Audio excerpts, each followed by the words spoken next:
Hello students, physics class में आपका स्वागत है। मैं हूं अर्चना दीक्षित। आज का टॉपिक है यांत्रिक ऊर्जा संरक्षण का सिद्धांत।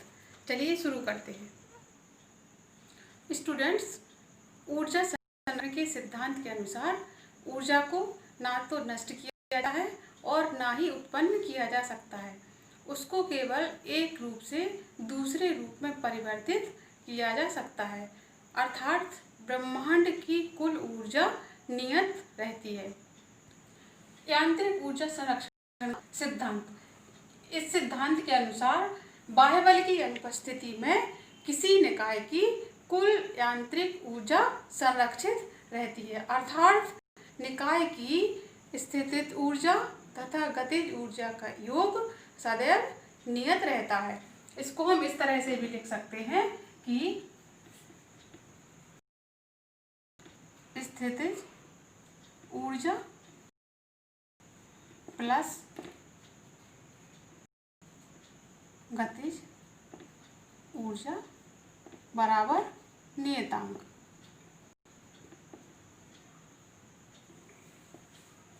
आज हमें पढ़ना है गुरुत्व के अधीन स्वतंत्रता पूर्वक गिरती हुई वस्तु के लिए ऊर्जा संरक्षण का नियम।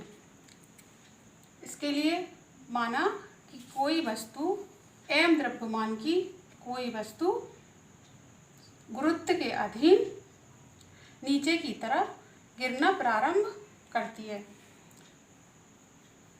बिंदु A पर वस्तु का वेग 0 है, बिंदु B और बिंदु C। जब वस्तु स्वतंत्रता पूर्वक नीचे की ओर गिरती है तो प्रत्येक बिंदु पर उसकी यांत्रिक ऊर्जा संरक्षित रहती है, अर्थात स्थितिज ऊर्जा और गतिज ऊर्जा का योग नियत रहता है। तो हम सभी बिंदुओं पर इनका योग निकालेंगे। तो बिंदु A पर वस्तु का वेग u बराबर 0, बिंदु B पर वस्तु का वेग v बराबर v1, बिंदु C पर वस्तु का वेग v बराबर v2। ऊंचाई h माइनस x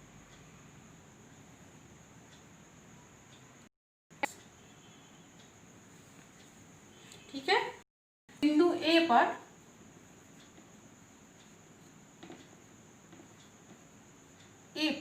वस्तु की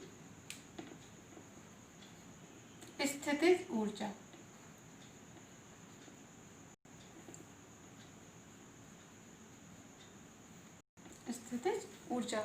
स्टूडेंट्स, स्थितिज ऊर्जा और गतिज ऊर्जा के बारे में हमने पिछले वीडियो में डिटेल से समझाया है, जिसकी लिंक डिस्क्रिप्शन बॉक्स में दी गई है।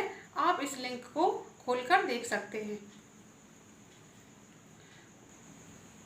बिंदु A पर वस्तु की स्थितिज ऊर्जा बराबर mgh, Pe at the point A equal mgh। A पर वस्तु की गतिज ऊर्जा kinetic energy at the point B बराबर 0, क्योंकि गतिज ऊर्जा केवल वेग पर निर्भर करती है और वेग इस बिंदु पर u बराबर 0। तब यांत्रिक ऊर्जा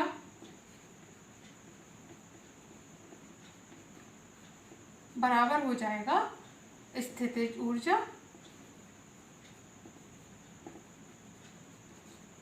प्लस गतिज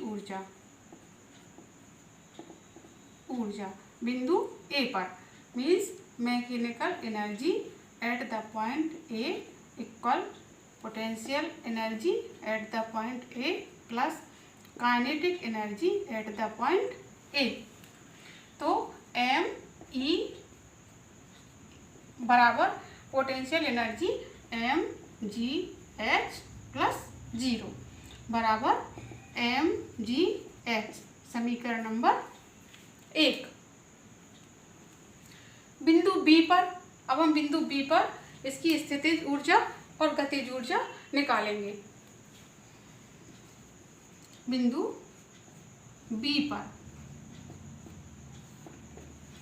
अब बिंदु बी पर वस्तु का वेग शून्य न होकर v बराबर v1 हो जाता है और इस समय में वस्तु x दूरी तय कर लेती है।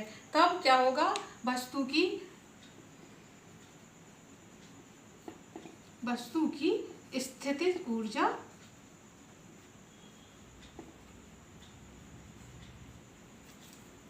बराबर mg h माइनस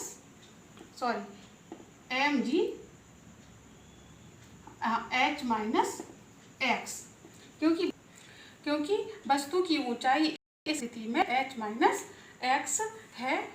मतलब यहाँ पर हो जाएगा potential energy at the point B is equal to mg h minus x।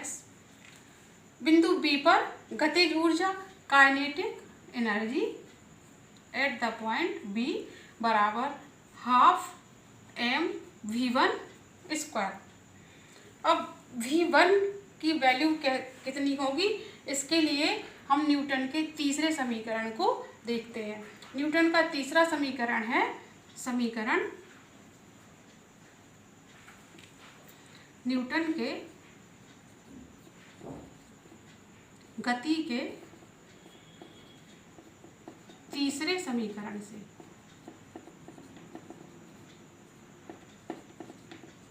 तीसरा समीकरण है v square is equal to square plus 2as। यहाँ पर v बराबर v1, u बराबर 0, a बराबर g, s बराबर x, s बराबर तय की गई दूरी बराबर x। तब ये समीकरण क्या होगा, v1 is equal 0 plus 2x। तब kinetic energy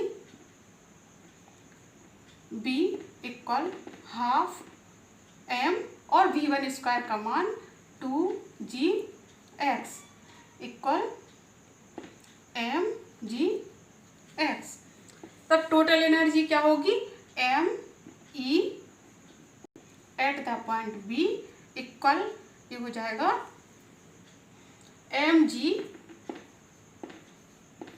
h minus x plus mgx। इन दोनों का मान रखने पर me बराबर mgh, समीकरण नंबर 2। अब बिंदु C पर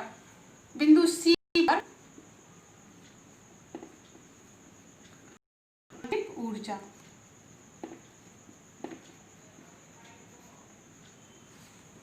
बिंदु C पर v बराबर v2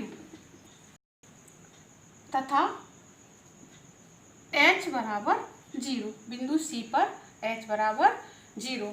तब potential energy at the C equal mgh बराबर 0।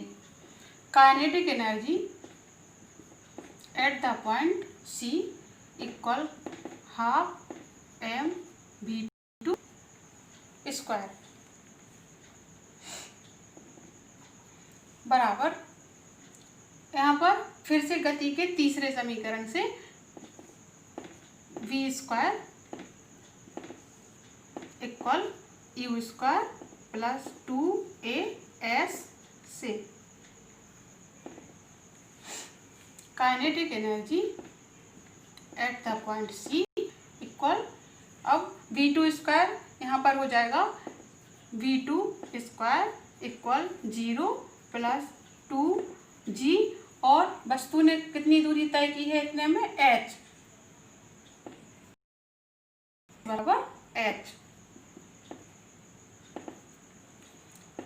Half m into 2gh। Kinetic energy at the point C equal mgh। Total energy क्या होगी, mechanical energy at the point C equal 0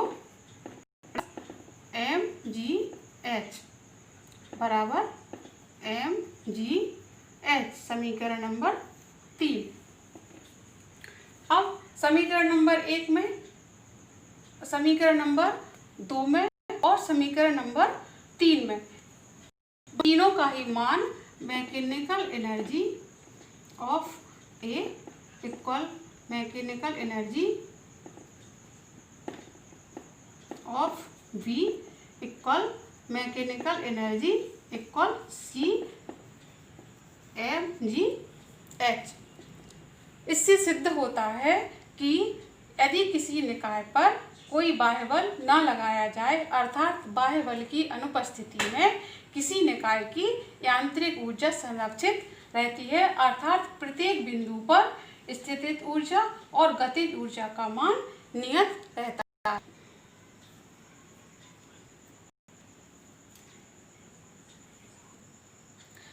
आज इतना ही, अगले topic के साथ फिर मिलेंगे। धन्यवाद।